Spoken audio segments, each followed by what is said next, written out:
Hey, it's Jenn from Purple Penguin Fitness.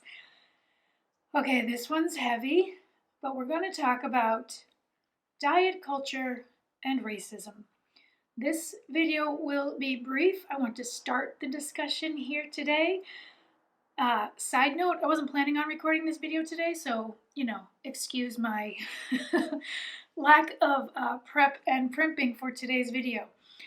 But it's an important topic to discuss, and I wanted to get this video done as quickly as possible. So no fluff, no frills, let's just jump into it. All right, if you know me, if you've been hanging around for a while, you know that I hate the word diet. I am anti-diet in the sense of traditional fad diets, right? Like you're following a very strict certain plan for a certain amount of time and then it ends. That doesn't work. We know this by now. That doesn't work, at least not long term. So I've been pretty vocal about being anti-diet, specifically anti-fad diet. However, there was a time earlier in my career, and it's even leaked into my book a little bit, where I was very much on the clean eating train and the no sugar train, and there were certain things that I was still really avid about, which, looking back on it now, was still participating in the whole diet culture mentality. So let me stop right there.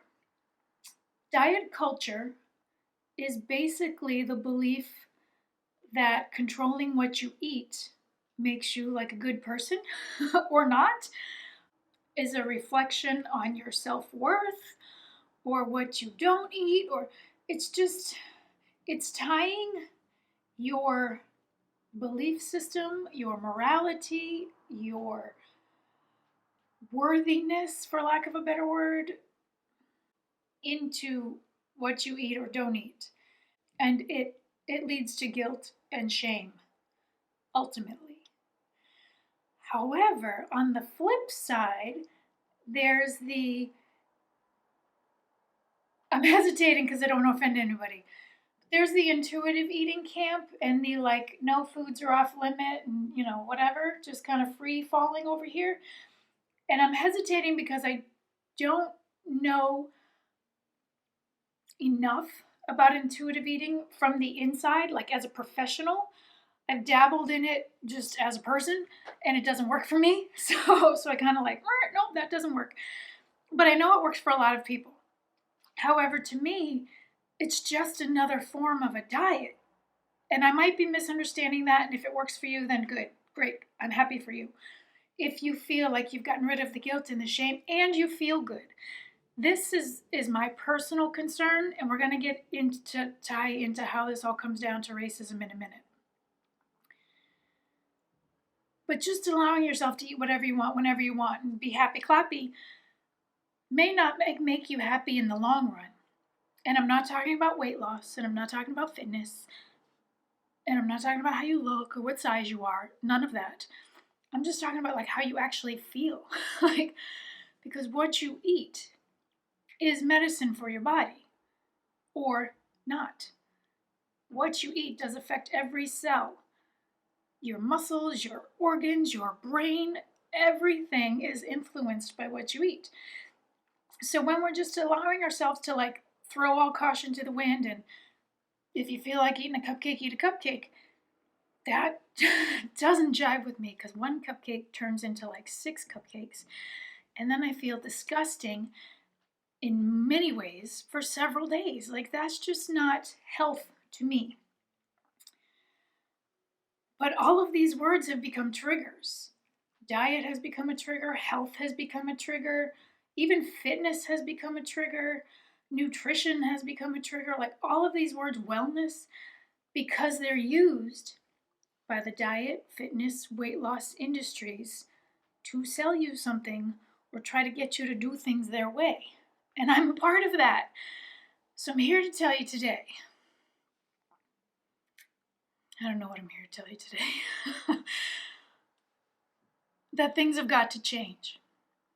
Because it's no surprise that diets are a very Western problem. It's a very privileged problem to tell you to go to the farmer's market and buy organic foods. Not everybody can do that. Like, that's not the solution. That's a very whitewashed, racist solution. And therein lies part of a very large problem, is that diet culture is focused on a thin, white standard. It shames larger, curvier bodies, which we tend to find in other cultures, and it praises thin, small physiques, typically white people. That right there is the bottom line. That is the problem.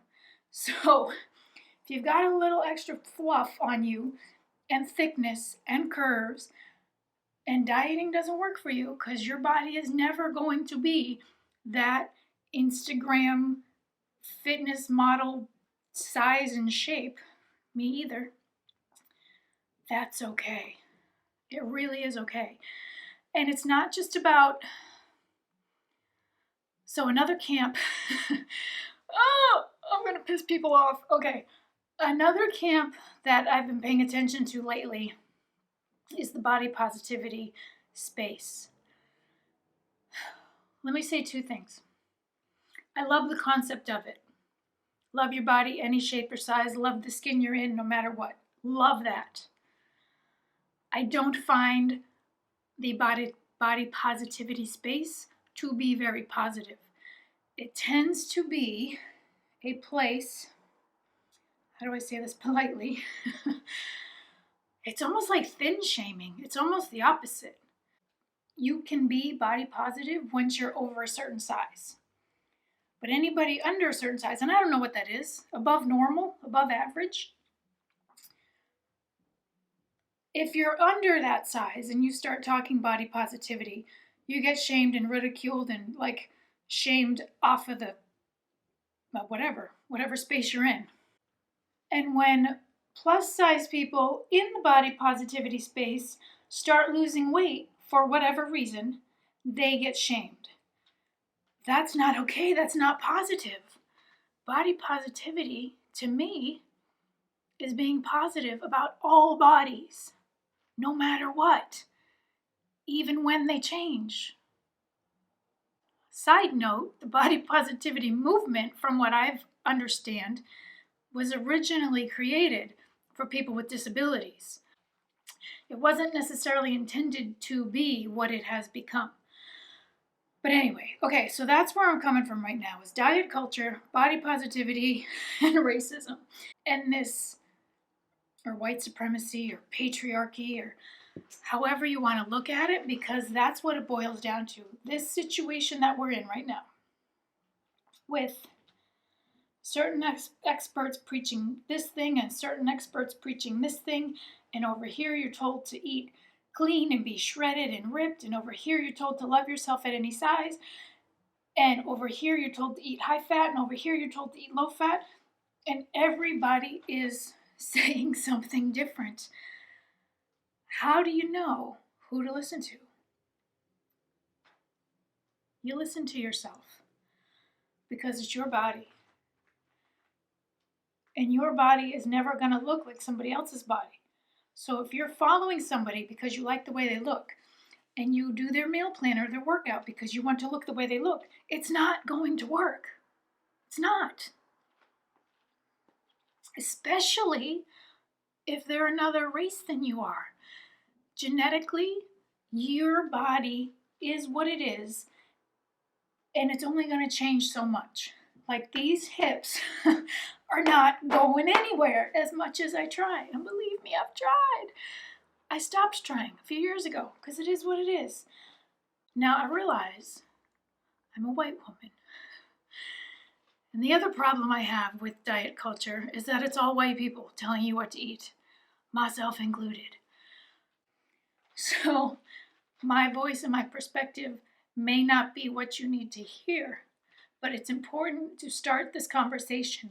I want my colleagues to be more aware and more sensitive and wake up and speak up. It's time that we stop putting the white image on a pedestal and shaming people that genetically it's not possible for them to fit that ideal image.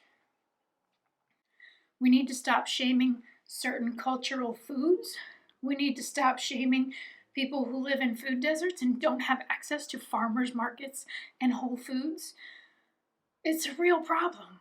It's a very whitewashed, white supremacist point of view to assume that everybody has access to the things that you and I have access to.